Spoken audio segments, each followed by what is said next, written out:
it's us, Machina Corpse. More importantly, I'm Chandra Free, and this is... Wait, why is that more important than Machina Corpse? I don't know. I'm Steve Evans. Hi everybody, it's us, Machina Corpse! Machina Corpse! Woo! I'm Chandra Free. I'm Stephen Emond. And we make up Machina Corpse. Machina Corpse! Wow! Woo! Welcome to Let's Make Comics. Today we're going to talk about webcomics. In particular, we're going to talk about old school webcomics, or what it was like trying to do webcomics in the 2000s, or even the late 90s. I think I started. I first got my first computer in 1998, and I got mine in 97. yeah, you were. There were people with computers as early as way before that. Right. Well, the first personal computer I got for myself was in 97, but we had a computer in the house from like the early 90s. Like we had Windows 95 before it was even a family computer or a Famicom. Wow. I wish I had that. I really do. Like, I still wish I had a Famicom. Please send me one. But I got my first computer as an iMac. It was one of the really cool, like, purple translucent shells.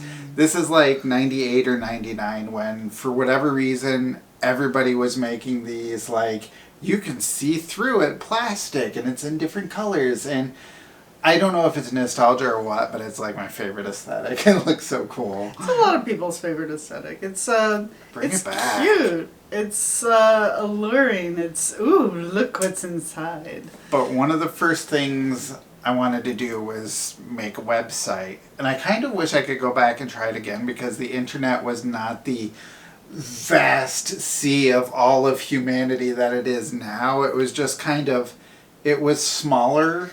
It was smaller but vast. So like what most people understand the internet today is social media. Like you've got your Twitter X, Twax, and you've got Facebook, and you've got some other things, I think. Oh, TikTok. TikTok's a big one, I've and heard of Instagram. that, yes. Yeah. But I mean, like, that condenses everything. But before then, people used to have their personal websites. I mean, it's still there. It's still there for business purposes and hubs that are, like, there to not be dismantled by another entity like a Facebook or something like that. I mean, we both have websites. Yes. Machina Corpse has a website. But it's not... So back in the 90s or 2000s, you could host your webcomic there, and everything was so interconnected that you could do that, and people would come check out your website and sign your guest book. We'll explain that in a second. But, like, everybody's website had so much personality that I think is... Now everybody's just... They've got their own comic. It's all on one little hub with all the other comics. Somebody goes to the hub and they read all the comics they want to read. Back in the day, you would have your list of all the different websites you would go to, the different comics you wanted to read, and they would have their own unique feel. The site had its own look. They'd have blogs and all kinds of extra goodies everywhere. Like, in a lot of ways, it was way cooler than now. Not as efficient for the reader, maybe, but a lot more personality, I think. I think there's definitely a lot more personality. I was a fan of GeoCities back in the day, which is... And there's also Angel Fire and... I forgot the other Those one. were the easy, like, sign up, they'll give you a little space. They give you a little bit of space. Like, I got about 4 of those accounts to make one site, because I would just, like, I was pumping out all that material. They were big on GIFs, not so much the GIFs that we post on X or social media now, but, like, just little looping animation fire graphics. Yeah, like early MySpace, but before MySpace. Like, this is like, which I always thought, like, when MySpace had the sparkle graphics, like, well, welcome to the mid-90s. Very tacky. Very tacky. And I mean, it was tacky back in the 90s when we had these sites in early 2000s, but it had so much personality, and we had, like, also, like, places like links. Links were like your friends, your fellow, like, people that were doing the same thing as you. That was probably the main way that you were going to get seen.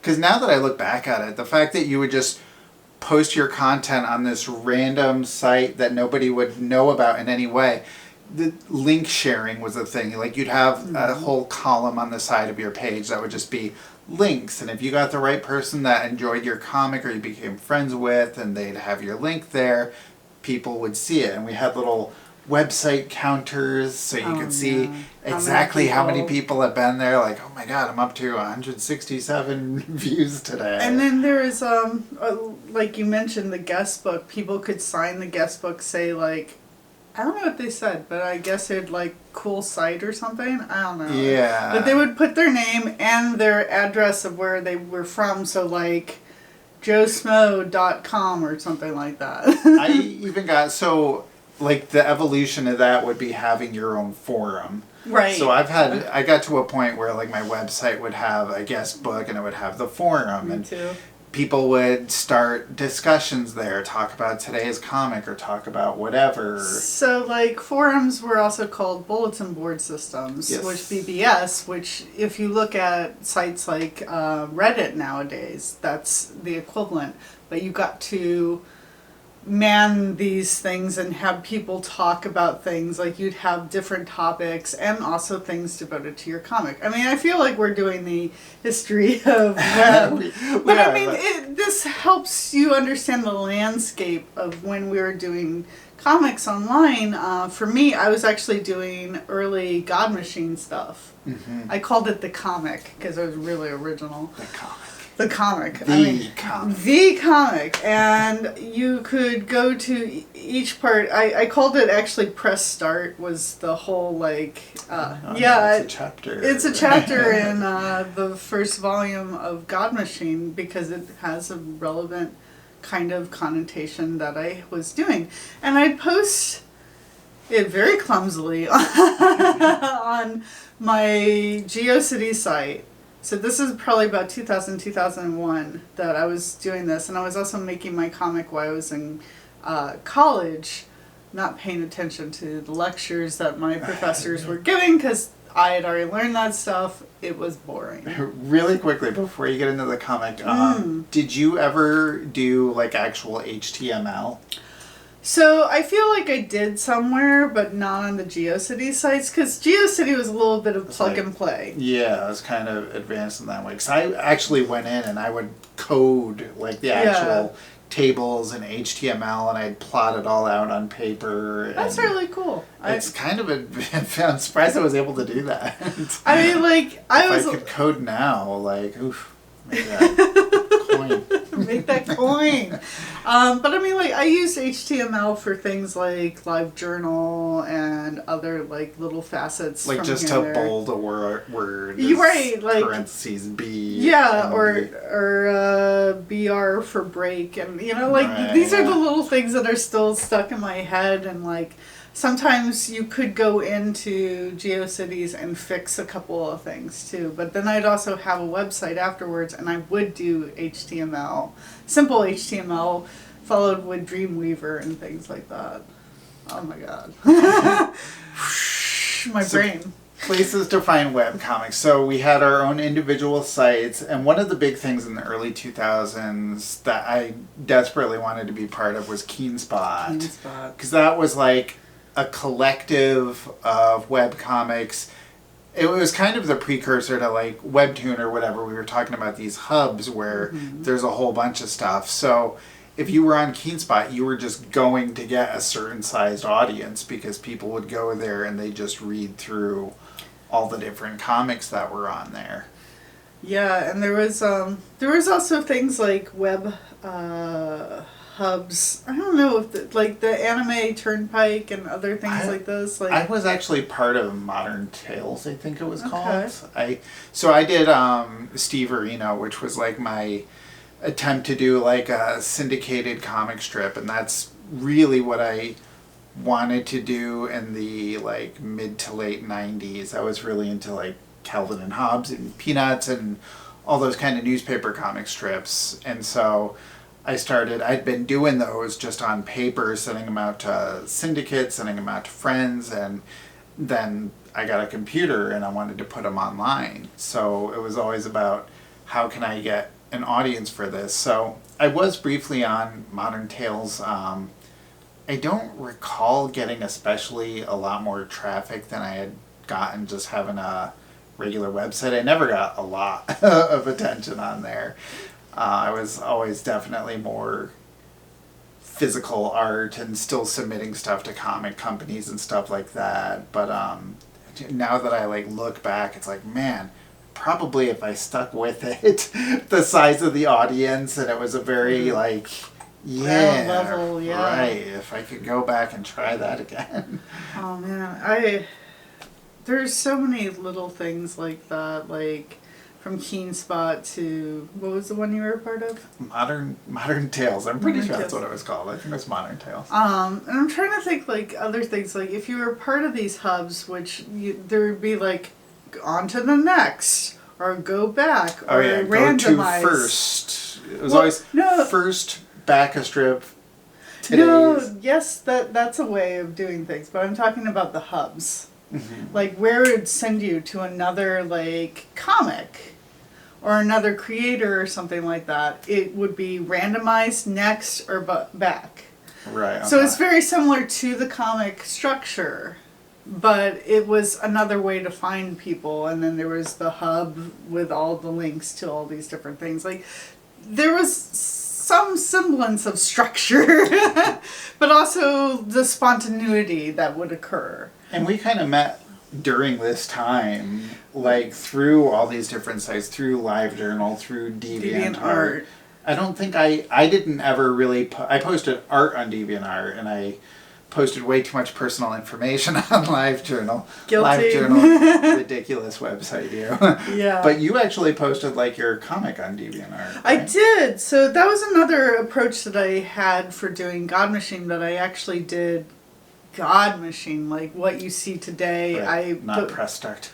Right. It wasn't comic. It wasn't that little web comic that existed in that early days of the 2000s. It was penciled pages and rough dialogue, just rough, out there for everyone to read and see on DeviantArt. It's still there, by the way. If you want to check out that relic, it exists. I think it's like the God Machine comic or something like that. I don't know. Anyways, DeviantArt, hi. A little mad at you, but we'll talk about that. DeviantArt would feature your stuff, and that I got you a lot of daily through that. Daily deviations. Daily deviations. I got about 3 of them. That's cool. Yeah, and also I did parties for them, and I was part of a campaign. It's a fan thing for Sci-Fi Channel. Like, I have a love-hate relationship with Daily DeviantArt. Deviation means like on their main page, as soon as you go to DeviantArt.com, they're gonna like show your art right there. So you're gonna, the days that you're on there, it's kind of like when I was doing webtoons every now and again. Like you'd wake up and you'd go, holy crap, I'm getting a bunch of attention, what happened? And you find out you're on their main page. Right. And like for that day or that week or whatever it is, you're just rolling and like, yeah, I'm getting all this attention, I'm getting all these new followers, it's so exciting, and then like crickets. And then you're gone and you're back to normal, and it's like, yeah. The DeviantArt days for me, for like the comic itself, it was a separate account detached from Spooky Chan. I got so much feedback, and I got so many people that were so excited for the graphic novel to finally come out, and the colored pages and the polish that first book had. If you can imagine, this has been going on for way too long. I mean, God Machine was a thing that I created in 1999 in high school, and I don't know why I have been giving it up. So they always say don't start with your magnum opus. Yes, but you started and with I started with my. Don't do it. Don't do it. Don't do it. But I mean, like, I enjoy it, and I like being known for my own thing. But you also don't have credits of like boom, boom, boom, boom, boom. I mean, I've been on a bunch of things, but don't start with your 10 graphic novel, whatever series. But going back to comics, the input on those early pages were really like fundamentally great because I changed certain dialogue and I changed certain things and I got feedback from people. So as I was creating the comic, I was getting something back, and then I could put that into the final presentation, which I thought was invaluable, because when you're doing traditional comics, like a physical graphic novel or whatever, like, you are in a vacuum. You are your own person, and sometimes you don't have an editor to tell you, well, you really shouldn't do this scene, and you really should think about this, and how does it tie with this, and how does it end, and why did you end on a cliffhanger? Well, let me say this, I didn't have an editor, so my fans were invaluable in that regard in those early days. And DeviantArt was such a wonderful spot to actually have input from people who were also fellow artists and sometimes just fans.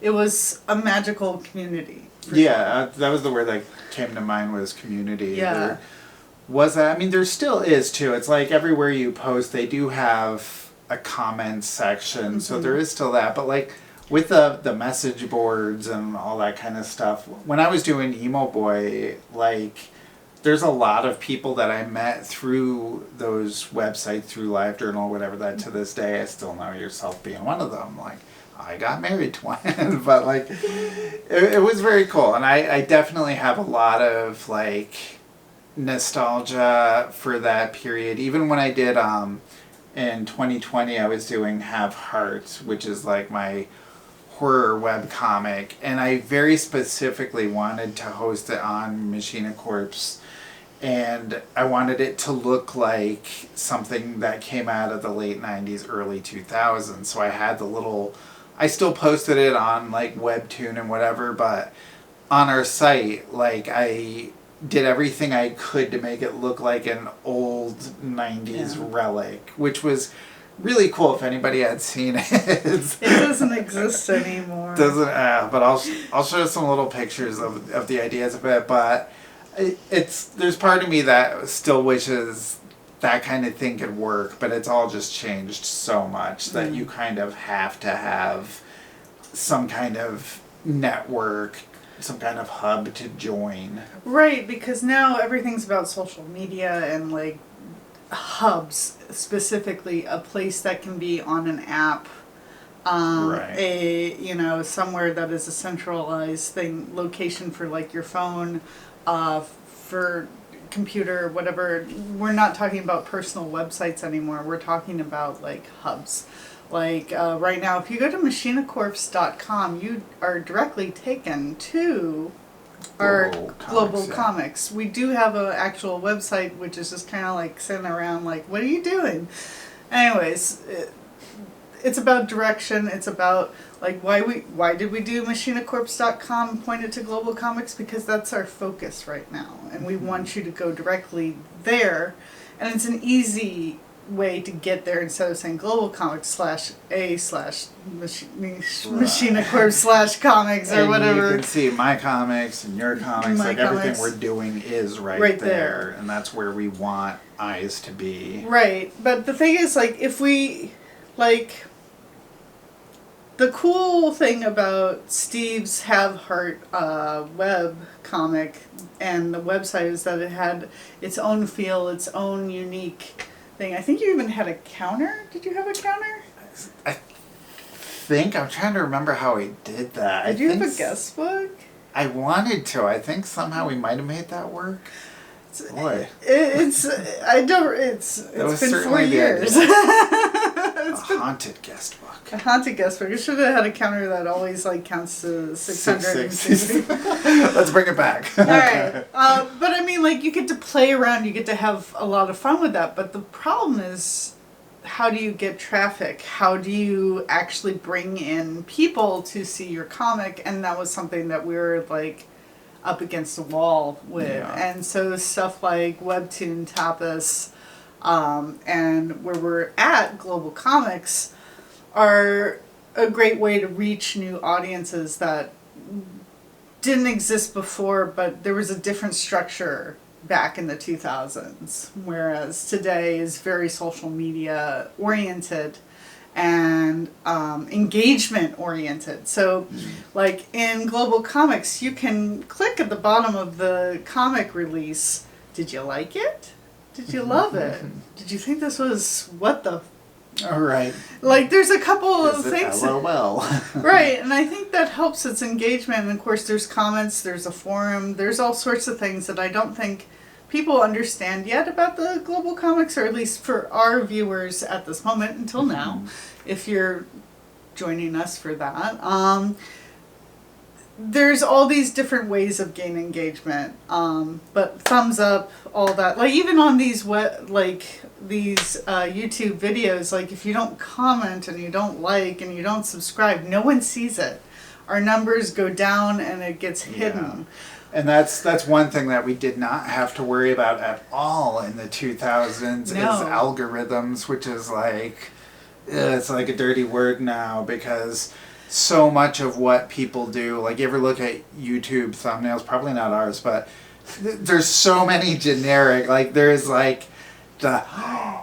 You got to do like the certain face, and you got to phrase things a certain way to try to get people to click things. Yeah, and you have to do a certain kind of content. Like even when we were doing Let's Make Comics, but we were also doing Once Upon a Midnight Gaming, YouTube doesn't like that because it doesn't know what to recommend if you're doing two different topics. Like stuff we did not have to think about back in the day. Right, and also like not only that, but there's also like demonetization things. Like we're not making any money from this right now, but in the future we might want to consider it. But it's like and subscribe. If you like and subscribe and comment down below. But I mean besides that, and I'm serious, do comment below and like and subscribe.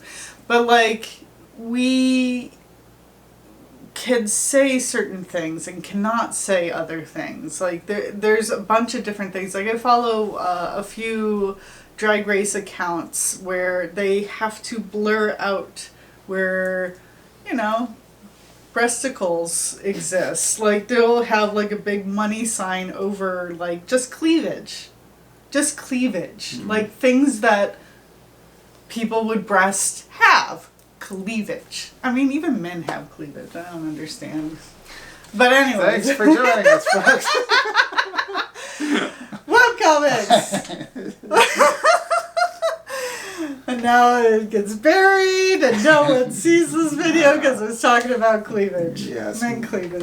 Breasticles? Breasticles. Yes. Breasticles. Anyways, we hope you enjoyed this look at all kinds of things. Yeah, this throwback on the 2000s and comics and webcomics as we are today.